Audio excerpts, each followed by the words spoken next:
Ղուկասյան, բարև ձեզ, շնորհակալ եմ, որ եկաք տաղավար, մի քանի Բարև ձեզ, սիրով։ Երեք ազգային ժողովում քաղաքականների վերաբերյալ լսումներ էին, դուք նաև ձեր խոսքը փոխանցեցիք ազգային ժողովի ամբիոնից։ Խնդրեմ այս մասով ձեր տեսակետը, Հալեր Սիմոնյանը օթյակից հետևում էր այս իրողությանը, խնդրեմ։ Բարի։ Դե հանրությունը արդեն տեղյակ է, որ երեք ազգային ժողովում տեղի ունեցավ լսումներ քաղբանտարկյալների իրավունքների պաշտպանության վերաբերյալ։ Լսումներին մասնակցեցին մեր ընդդիմադիր հայացքներ ունեցող բազմաթիվ գործիչներ, քաղաքական հասարակական տարբեր հարթություններ ներկայացնող անձիկ, եւ բոլորի խոսքում ակնհայտ էր եւ նկատելի էր իրենց մտահոգությունը առաջին հերթին ընդհանուր երկրի այս ծանր վիճակի վերաբերյալ։ Բնականաբար խոսքը ընթանում էր քաղբանտարկյալների մասին, բայց նկատելի էր, որ մարդիկ իրենց ելույթներում շատ ավելի ուղղված էին մինչև վերջ բացահայտելու այս իշխանությունների դավաճանական բոլոր քայլերը մերկացնելուն։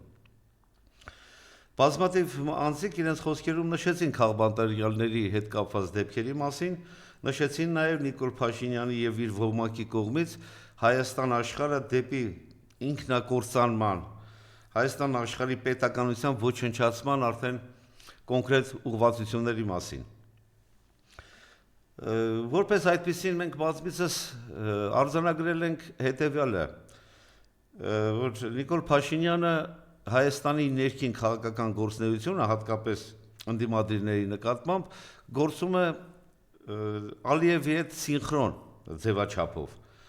Տեսեք, արդեն մեր ռազմաքաղաքական գերիներին Ադրբեջանում արդեն դատաքննությունը ավարտվել է եւ հիմա վերջնական պատժին են սպասում, նախատեսվում է 16 տարի ազատազրկումից մինչև ցմահ ազատազրկում։ Մեր գործիչներից 5-ի նկատմամբ արդեն պետական մեղադրող հանդիսացող Ադրբեջանի դատախազը պահանջել է ցմահ ազատազրկում։ Մեր այդ գերիներն են, որոնց վերաբերյալ այս ազգակործան պատուհասը 2 եւ ավել տարիներ առաջ, նույնիսկ 21 թվականի ընտրությունների ժամանակ հայտարարում էր, որ մեր գերիները դեռ 2 ամիս կսպասեն ոչինչ։ Եվ լրագրողների յուրաքանչյուր այն հարցին, թե ինչ եղավ գերիների վերադարձի հարցը, սա միշտ պատասխանում է, որ ընդամենը ասուլիսից 10 րոպե առաջ եւս զբաղվել է գերիների վերադարձի հարցով։ Բայց հանրությունը պետք է տեղյակ լինի, կրկին անգամ արձանագրենք, որ Արցախի ռազմաքաղաքական մեր ղեկավարները գտնում են Բաքվի բանտում Նիկոլ Փաշինյանի խնդրանքով Ալիևի նախաձեռնությամբ։ Սա ակնհայտ է։ Բոլորս նաև հիշում ենք, որ Թրամփի հետ հանդիպման ժամանակ նույնիսկ այսպիսի մի զրույց եղավ։ Կարծես թե Թրամփը փորձում էր խաղաղության այդ նախաստորագրվող փաստաթղթի մեջ ընդգրկել նաև գերիների վերադարձի հարցը, իսկ Նիկոլ Փաշինյանը տեսեք հենց տեղում կանխել է նույն Թրամփի գործողությունը։ Այնքանով, որքանով որ նրա վախը Արցախի մեր հայրենակիցների վերադարձի առումով առավելագույն մեծ է։ Եվ նույնիսկ նա արգելափակեց այդ խաղաղության համաձայնագրում գերիների վերադարձի վերաբերյալ կոնկրետ կետ նախատեսելուն։ Հետևաբար կանխատեսել, որ սրանք գերիներ կվերադարձնեն, սրանք Բաքվում գտնվող մեր հայրենակիցներին ցանկանում են դեպի Հայաստան բերել, սա մի ամբողջություն կլինի։ Տեսեք, նույնիսկ հիմա պարզ է, որ մեր ռազմաքաղաքական ղեկավարներին դա դատելով սրանք դատում են հայ ազգին։ Եվ ընդունենք նույնիսկ որ դատավճիռ կայացվի, արդյոք դատավճիռից հետո պատիժը կրելու առումով կփոխանցեն Հայաստանին։ Համոզված եղեք, դա եւս չի լինի։ Տեսեք, ինչպես Սաֆարովին, եթե չեմ սխալվում, մեր հայրենակցին գլխատելուց հետո հանձնեցին Ադրբեջանին եւ Ադրբեջանը նրանց հերոսաբար նրան ընդունեց որպես հերոս եւ գրկապած ընդունելուց հետո պարգևների արժանացրեց։ Հիմա եթե նույնիսկ պատկերացրեք, որ մեր այս ռազմաքաղաքական ղեկավարները Ադրբեջանի կողմից պատիժ ստանալուց հետո վերադարձվեն Հայաստան, համոզված եղեք, որ Նիկոլ Փաշինյանը մեր այդ ընկերներին, մեր այդ հայրենակիցներին պահելու է բանտերում, ինչպես պահում է այսօր մեր քաղբանտարկյալներին։ Երեկվա լսումները շատ կարևոր մի մեսիջ էր նաև հանրության համար, որ հանրությունը ընկալել, որ միջազգային հանրության համար այսօրվա Հայաստանում տեղի ունեցող դեպքերը որևէ արժեք չունեն։ Տեսեք կոնկրետ դեսպանատներին, միջազգային կառույցների ղեկավարներին հրավերք էր ուղարկվել քաղբանտարկյալների վերաբերյալ ազգային ժողովի լսումներին մասնակցելու համար։ Կարծես թե եկել էր, ինչու կարծես թե, որովհետև մի 20 րոպե, եթե կամ 30 րոպե մնաց Ամերիկայի Միացյալ Նահանգների դեսպանության ներկայացուցիչը, ինչ-որ մի աղջնակ, որին նույնիսկ ես չհասցրեցի էլ տեսնել, նա մի փոքր մնալուց հետո հեռացավ։ Սա ևս մեկ անգամ ցույց է տալիս, որ միջազգային հանրության կողմից սա ունի քարտ բլանշ մինչև վերջ Հայաստանում ճնշումներ իրականացնելու, միայն թե կատարի նրանց պահանջներն ու նրանց անձնարարականները։ Նույն Իշխան Սաղաթելյանը ևս նշեց, որ անձամբ է հրավիրել շատերին, բայց նրանք չեն եկել, որովհետև նրանք չեն ուզում տեսնել Հայաստանում իրականացվող այս բռնաճնշումները, այս խոշտանգումները։ Ես չի ասի որպես ընդամենը բռնաճնշում, որովհետև այսօր մարդկանց կալանքի տակ պահելը արդեն խոշտանգման բնույթ է կրում եւ ոչ թե խափանան միջոցին։ Վաղուց է բոլորիս հայտնի, նաեւ մեր փաստաբաններն են մշտապես արձանագրում դա, որ քաղբանտարկյալները այսօր գտնվելով անազատության մեջ ենթարկվում են բազմաթիվ ճնշումների, խոշտանգումների, սպառնալիքների,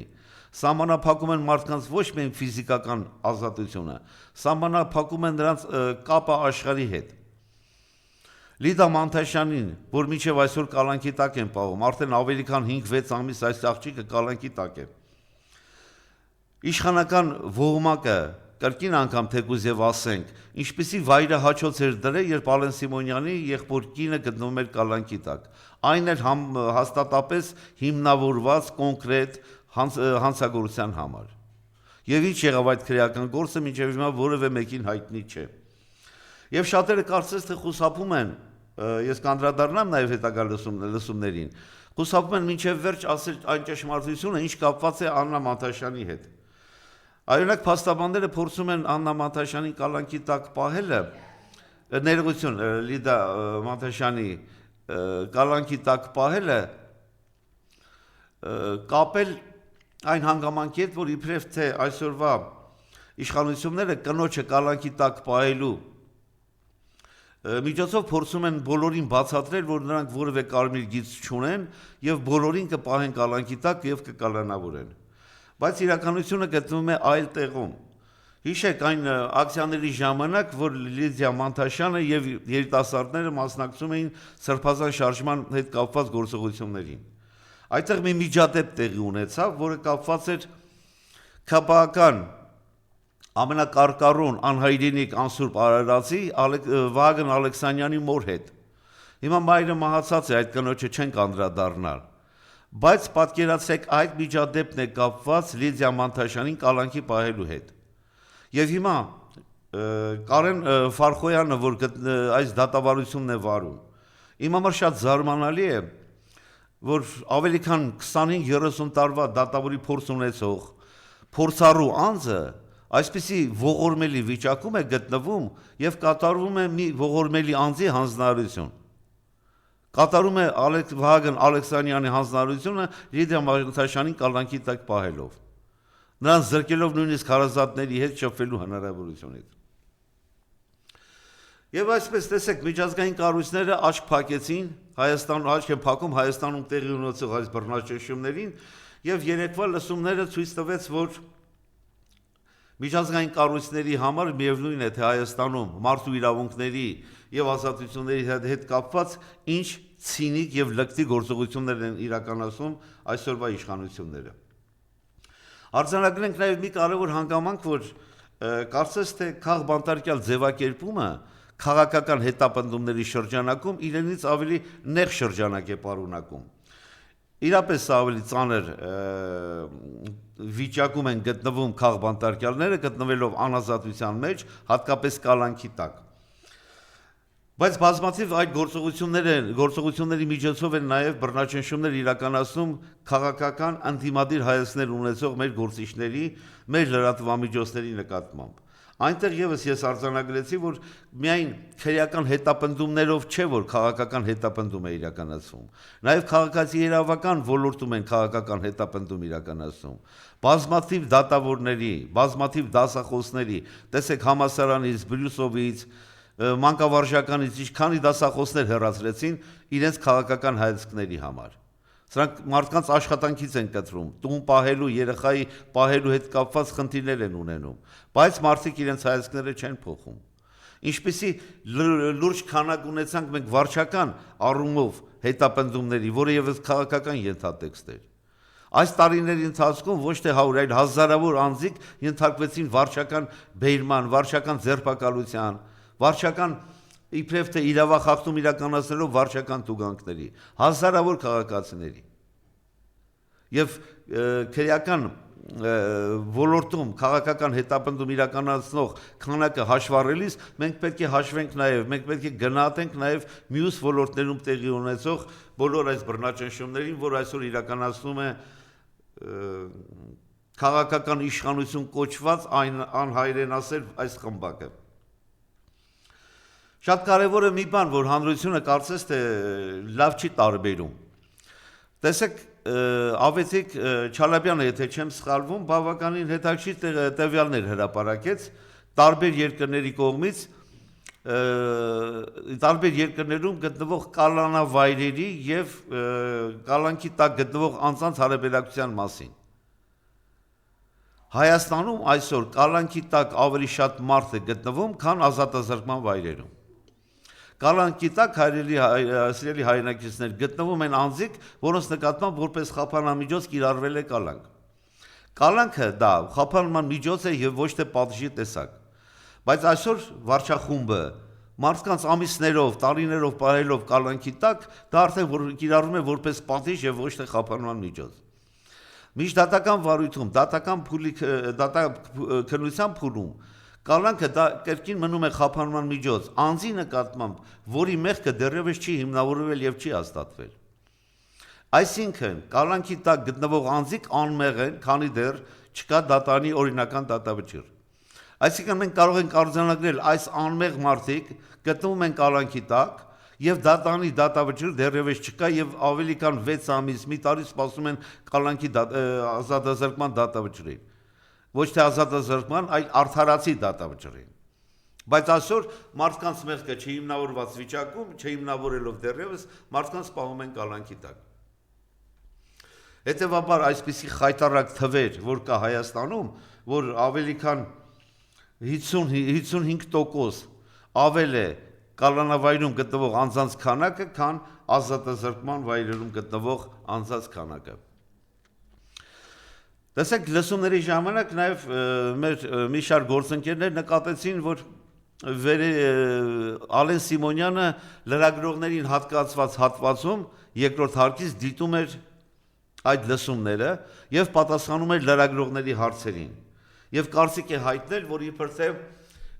գերիները, որ առաջին հերթին կալանքի տակ գտնվող անձիկ կատարել են կոնկրետ հանցագործություն, հետեւաբար գտնվում են կալանքի տակ։ Կրկին անգամ շատերը, ովքեր դեռևս չեն ընկալել եւ չեն հասկացել, աշխարհի ոչ մի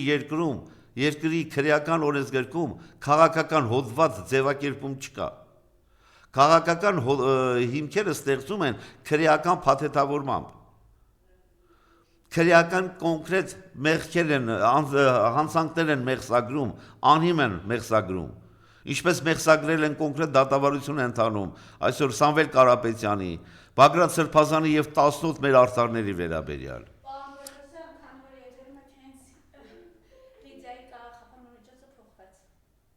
Եվ ինչ ընտրեցին։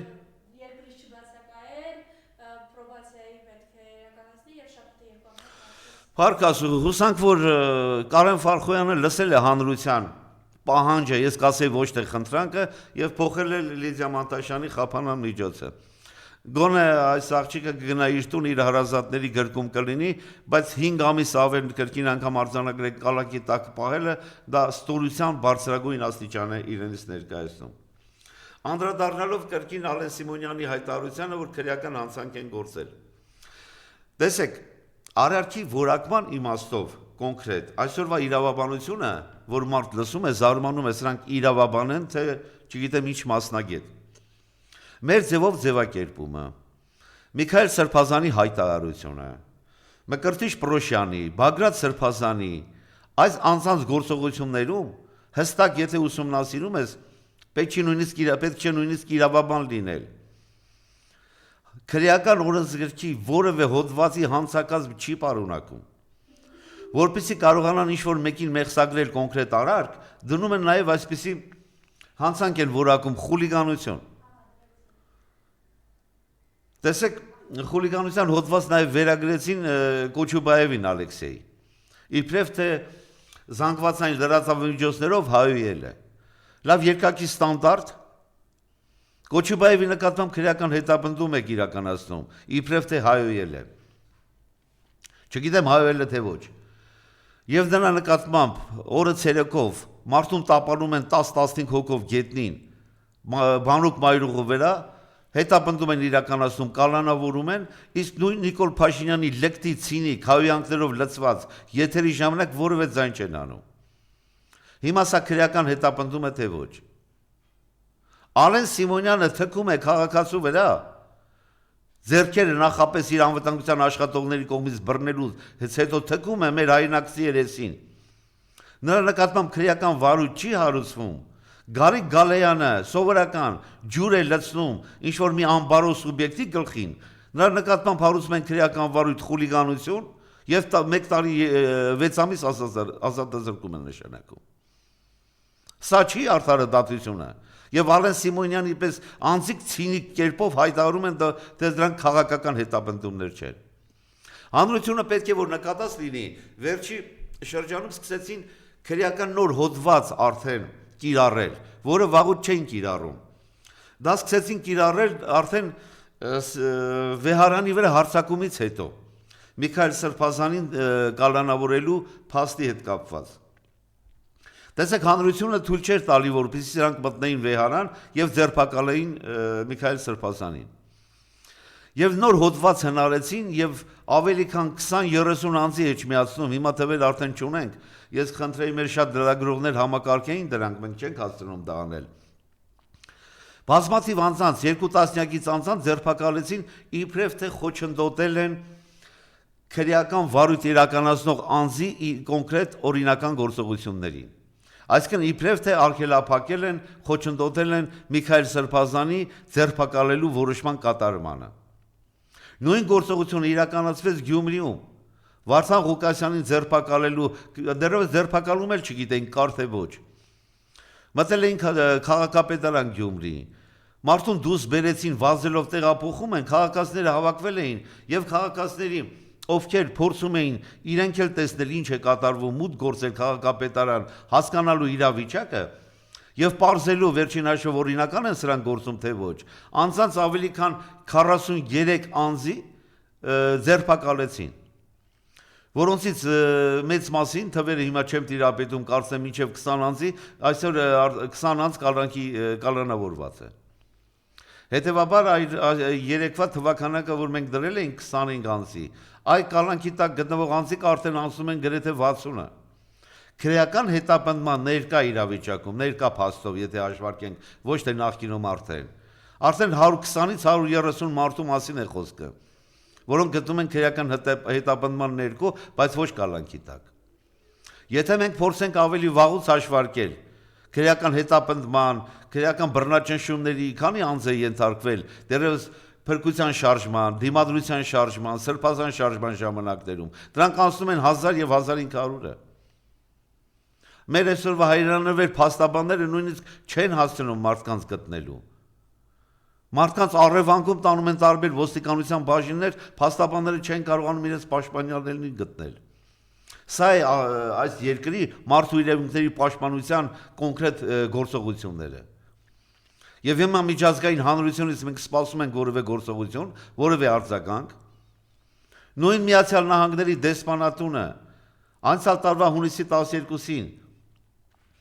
Դեմերչյան Բաղրամյան խաչմերուկում ոստիկանական բռնությունների, խոշտանգումների հետ կապված նրանց արձագանքը։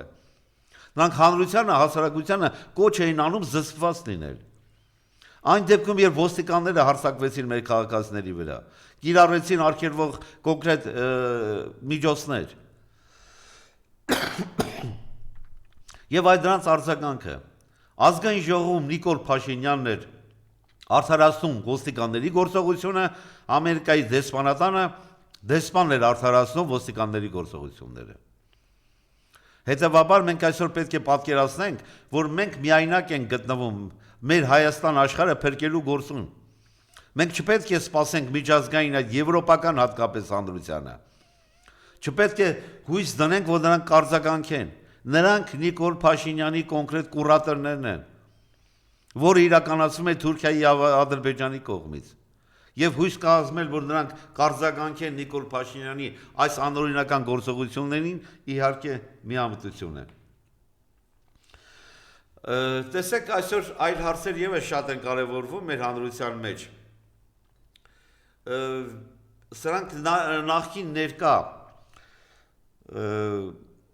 նարատիվները, որ սկսեցին նաեւ Թալանի եւ նախկինների կողմից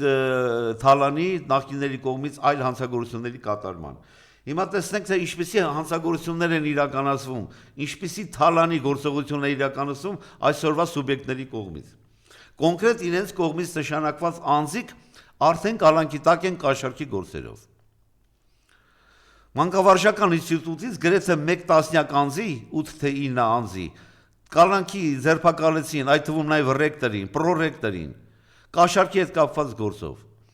Քննությամբ հիմնավորեցին, որ ավելի քան 50 միլիոնի հետ կապված խնդիր կա, որի տակ ստորագրությունը կա նաև Ժան Անդրեսյանի։ Քար լռություն, որևէ պատասխան չկա։ 3 թե առաջ օրը ձերբակալել են ֆիզկուլտ ինստիտուտի ամբիոնի վարիչի եւ եւս 2 անձի, ելի կաշառքի գործով։ Եվ հիմա, որ սրանք անցած լափում են, անցած թալանում են, Պարսկը պետական հասրել են արդեն 15 միլիարդ դոլարի։ Ուր են դրանք։ Եվ սա ասում է, եւ զենք եմ գնել, 8 միլիարդի զենք։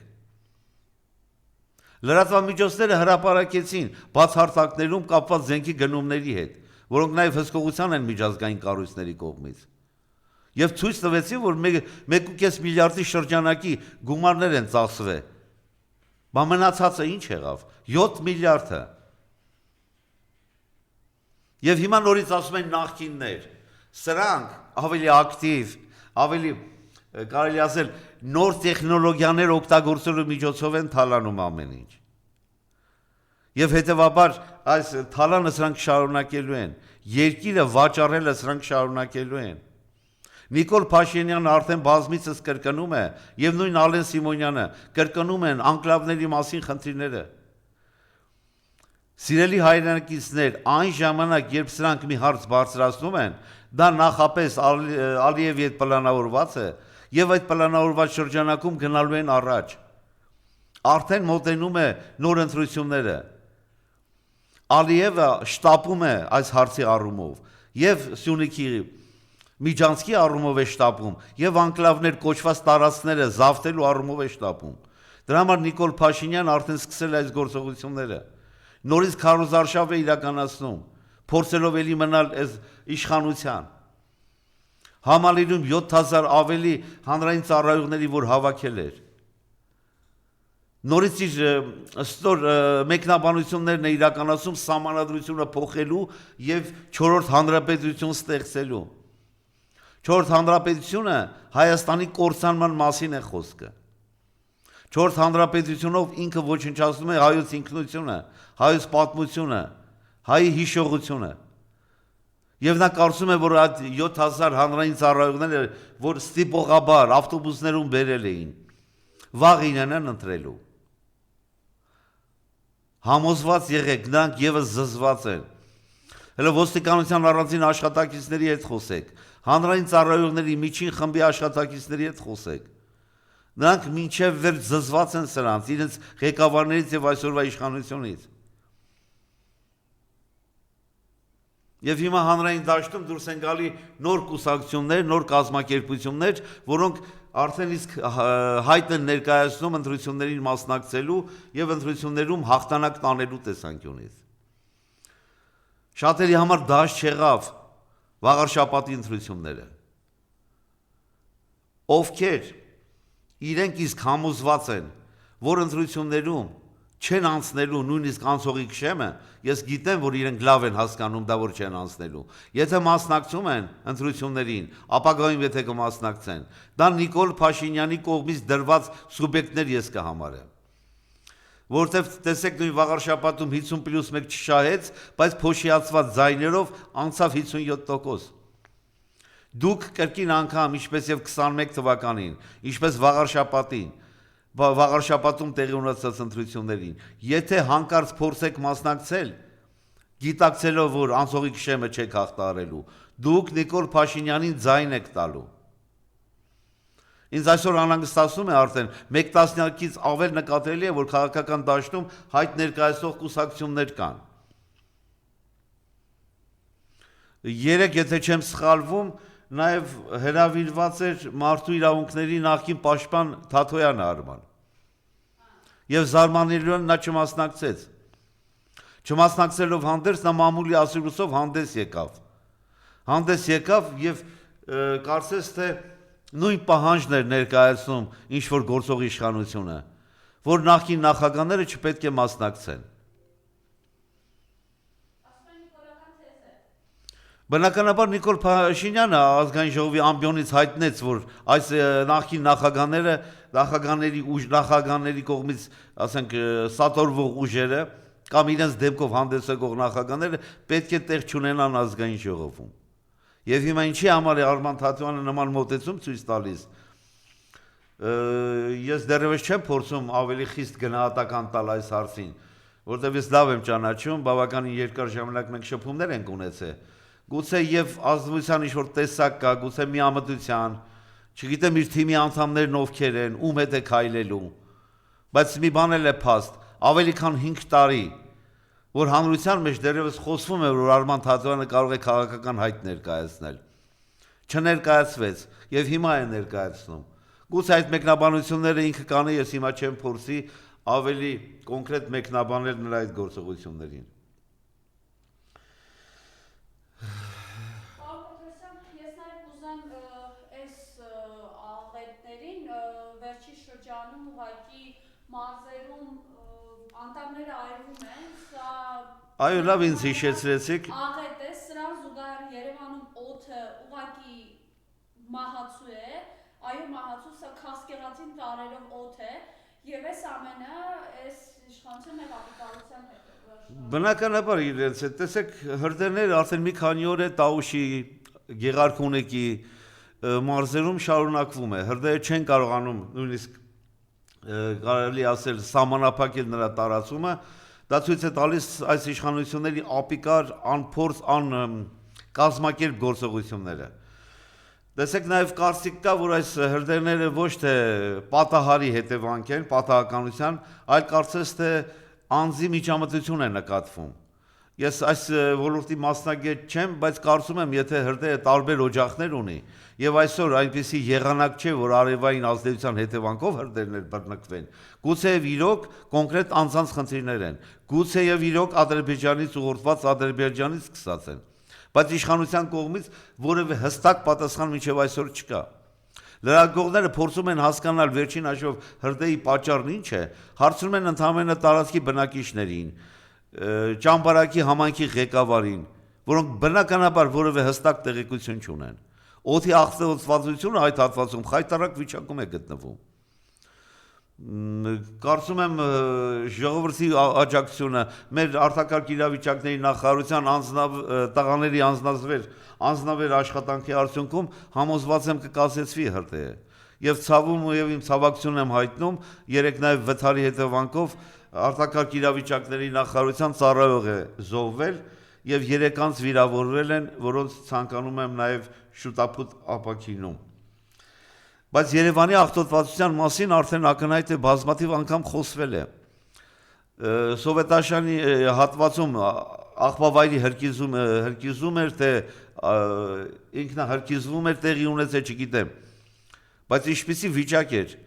օդի աղտոտվածությունը խայտարակ վիճակում էր հասնում, եւ հիմա Երևանում տեղի ունեցող այս ծխածածկույթը աղտոտվածության պատճառը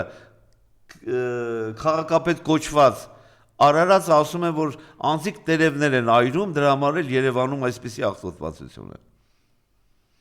Մարդկանց խաբում են ոտի վրա։ Այդպիսի մեծ ծավալի քանակ տերևներ Երևանում չի այրվել։ Ամեն քայլափոխում մենք տեսնում ենք։ Աղտոտվածությունը կապված է հենց այսօր իրականացվող ապուրինի, այլանդակ, անկազմակերպ շինարարությունների արդյունքում։ Դե այսքան բնակարաններ ում համար եք կառուցում, ադրբեջանցիների, որոնք 300,000-ից ավելի կվերադառնան։ Բոլոր ոլորտներում այսօր իշխանությունները ոչ թե կազմաքանդել են, այլ ոչնչացրել են կառույցների լիարժեք գործունեությունը։ Տեսեք ոստիկանության մասին, հանցագործությունների մասին են խոսում, ինչպիսի դաժան սպանություններ, դեպքեր են տեղի ունենում։ Եվ հրապարակվեց 9 ամսվա ընթացքում կատարվել է 600 գաղտնալսում։ Մեր հանրությունը պետք է հասկանա, այդ 600 գաղտնալսումից ահռելի բաժինը ոչ պակաս հաստատապես եմ ասում 500 եւ ավել գաղտնալսումները իրականացվել են քաղաքական ընդդիմադիր հայացքներ ունեցող անձանց նկատմամբ։ Ես որպես նախկին աշխատակից նաև համոզմունք ունեմ, որ բազմաթիվ գաղտնալսումներ իրականացվում են ոչ դատարանի որոշմամբ։ Հայտնի է, որ գաղտնալսումները որպես օպերատիվ գործողություն պետք է իրականացվեն դատարանի որոշմամբ, բայց համոզված եղեք, մեր բազմաթիվ ընդդիմադիր հայացքներ ունեցող գործիչների գաղտնալսումները, ներքին դիտումները կամ արտաքին դիտումներ, որ իրականացվում են որպես օպերատիվ գործողություն, հաստատապես առանց դատարանի որոշմամբ են իրականացվում։ Այն դեպքում, երբ պետք է դառնա քրեական վարույթի հիմք, համոզված եղեք դատարանի կողմից կտանեն այդ որոշումը, կպեչատեն, այսպիսի բառ օգտագործեմ։ Որտեւ այսօրվա դատական համակարգը Նիկոլի ձևակերպմամբ վնգստացող համակարգ է դարել։ Գուցե հատուկենտ անձանցից, ցավոք սրտի, շատ քիչ անձանցից։ Այս այլանդակությունը բնականաբար այս իշխանությունների գործողություններն են։ Այնպես չլինի, որ մենք ամեն ինչ ենք բարդում սրանց վրա, բայց վերլուծությունը ցույց է տալիս, որ ամեն ինչ, որտեղ պղծվում է, որտեղ խայտառակ իրավիճակ է, իշխանությունների մատախառն է։ Շնորհակալություն։ Ես եւս շնորհակալ եմ։